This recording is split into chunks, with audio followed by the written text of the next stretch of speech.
We had a boo-boo already. But that's not good. This is a disaster. Yes. We actually have a work party coming up out here at Bisbone, which is where a bunch of our friends in the community come out and we all will work on one sort of heavy labor project, kind of like old school Amish barn raising. And for our project, I actually have to get a little bit of work done just to get it prepped. And let me show you what that is. So a year ago, we started building this Hyperadobe bathroom structure, which will be eventually using once this is completely closed in and done. And we should have cobbed over all of the Hyperadobe material a long time ago, and we just never got around to doing it. And let me show you what it did.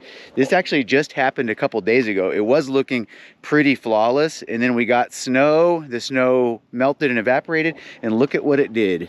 Disintegrated a section of our Hyperadobe wall, and it did it again right over here too, this section.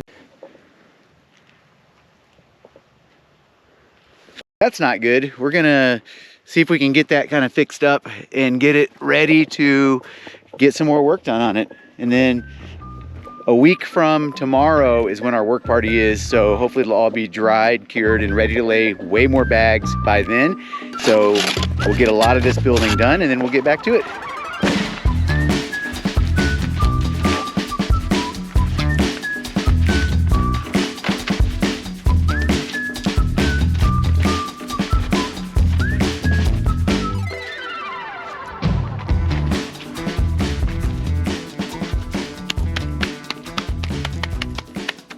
Here's kind of the damaged section, what it looks like now after I added some cement stabilized mud to it, essentially. There's another one here. And then the other one over here. This is, I started running out of material here. I think it's gonna work. Well, this is like 2 days later.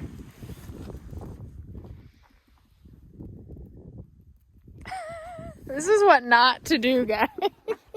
Yeah, Cover your Hyperadobe up.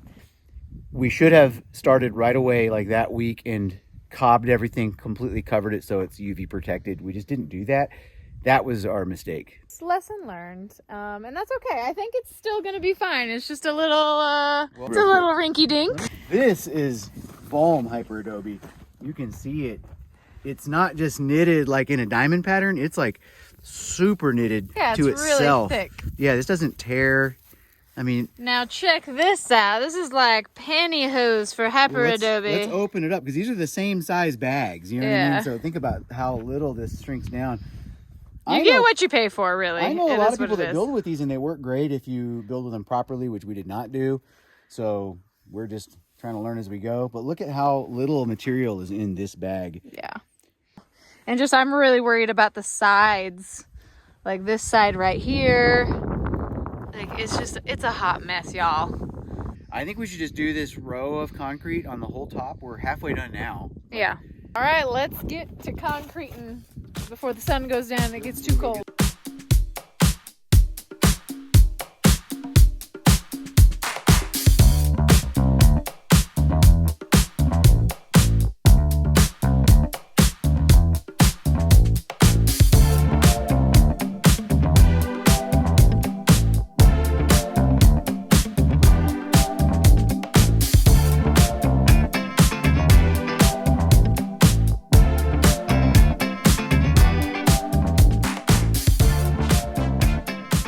Well, it's the next afternoon and our concrete stabilizer that we put on top of our Hyperadobe has been curing pretty much all morning now. So let's check it out and see if it looks strong enough to put a layer of bags on. I think it's gonna be fine. I mean, we coated pretty much the whole top and then the entire west and south edges of this thing. Well, let's start doing some earth bags.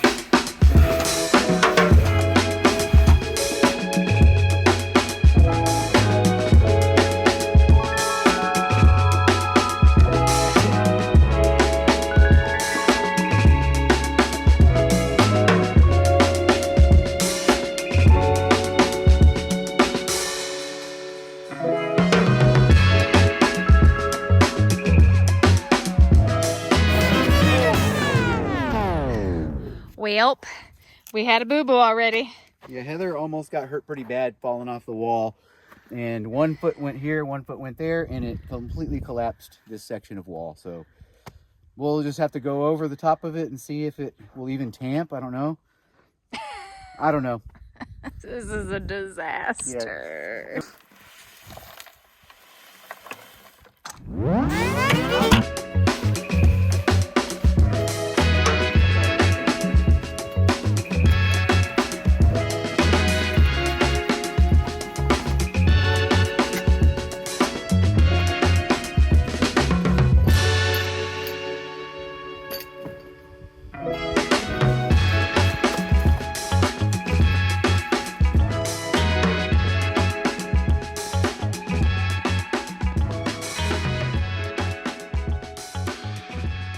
Work party is now 2 days away. This is Friday and our work party is Sunday morning. So this is 12 tons of local dirt here, which is clay rich. So we're going to use this for our earth bag material. And we are, I don't know if you can see, we made these like volcano holes and we're pre-wetting the dirt. You want it about like this where it's sort of dry, but when you crush it together, it stays. It's a clay clod. That's what we're going for. So another project that we'll be doing with our work party is a bottle brick station. And as you can see, we have all of these bottles that we've collected over the last year from mainly wineries and bars.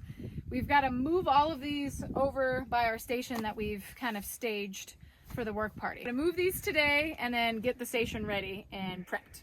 This is our wine bottle brick making station. We borrowed this professional grade tile saw from our friend Shane. Shout out to Shane. And this is what we're going to be doing. We're going to be cutting the tops off of the wine bottles so that they kind of stack together into a brick like that. Then we're going to have people clean the glass and dirt and old wine out of the inside of them in a cleaning station next to this. And then we're going to probably rack them up and store them in some kind of like a milk crate or something. Let them drain and dry out. Well, the next thing I got to do to prep for our party, which is tomorrow, is I got to make some sort of like window frames for those bottle bricks to actually go inside of.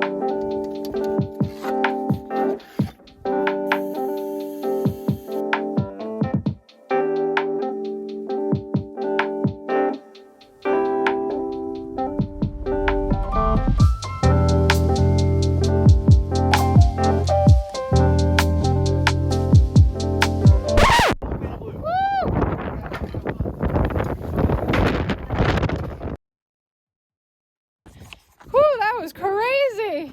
That's wild. It flipped this solar panel that was sitting up there. It looks like everything looks okay though. It doesn't look like it's hurt. Woo! It looked like literally a tiny tornado. Oh yeah, it was. And we could see things like branches going 50, 60 feet up in the air and spiraling. So that's great. We knew it was coming. All right. I am done with building the bottle brick frames.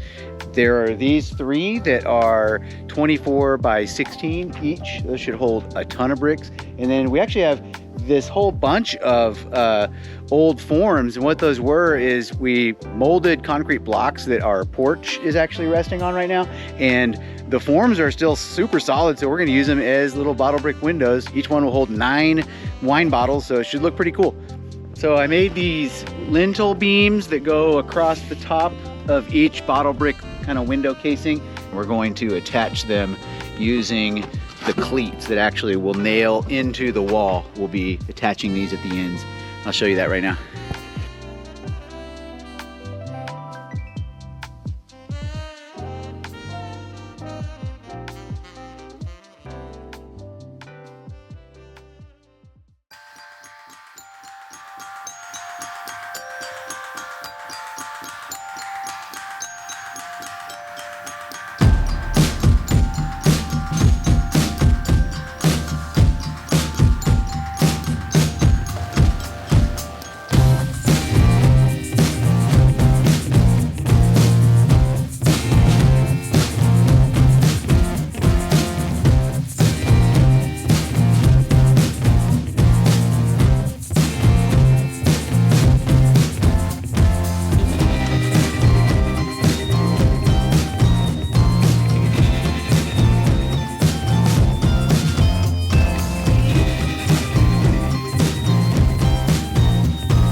And that was one productive event. I know, we got a lot of work done and we are so grateful for the community coming together and really helping us out. We had over 40 friends and neighbors come out here, other homesteaders and friends come out to help us build the earthbag building and to help us cut bottle bricks. It was awesome. I cannot believe the amount of work we got done. Well, you can see there's 11 new courses here. This concrete cap is where we try to stabilize our old work with the earthbags disintegrating. And from above that, let's count them, 1, 2, 3, 4, 5, 6, 7, 8, 9, 10, 11 rows of earthbags. So we're talking, I mean, that's 3 feet of wall material that we added just from that one work event. It was awesome. We went through all 12 tons of clay material. It's all in our walls now. All of the window frames and kind of diamond bottle brick frames are installed. They're completely locked in now. So obviously the building will be a little bit taller when it's done, by probably to the top of that door frame over there, but I'm in the shower area right now. So this will be like a kind of an open area shower. We'll have a roof over it, but there'll be a bench in here. But as we were building the wall up, we just weren't that precise. We had a lot of hands on deck working with it, and some of the adjustments got a little out of whack over here, especially the top part of the wall, because we're on a rounded shape, started getting a little bit out of radius, and you could kind of see it overhanging over the lower part, and it was getting a little bit tippy. So we came up with a new way to sort of readjust the Hyperadobe walls using like a 10-foot long piece of 2x10 material with 2 people kind of leaning on it and pushing it. We could shift the wall just enough, and then we re-tamped it. This was all still while it was wet, obviously, so I think it came out pretty good. We got it much, much closer to being perfect vertical line. So I don't know, maybe we came up with a new way to adjust earthbag material. We are just so blown away with how far we got on this project, and I think we only need like 3 or 4 feet more of earthbags to really complete this structure before we put a roof on. So stay tuned on this bathroom project. We'll be finishing this up in the next couple of months. And also thank you to every member of our community that came out for this work party. Community means everything to us here out in the desert. Like other homesteaders that come out to help us work, it is amazing. It's just such a great feeling. And so on the next video, we're actually gonna get back to work on our barn door conversion now that the work party is done. Yeah. Thank you everyone for subscribing and watching this video, and comment below, give us some feedback if you wanna see anything more like this. Yeah, we will catch you on the next one. Bye.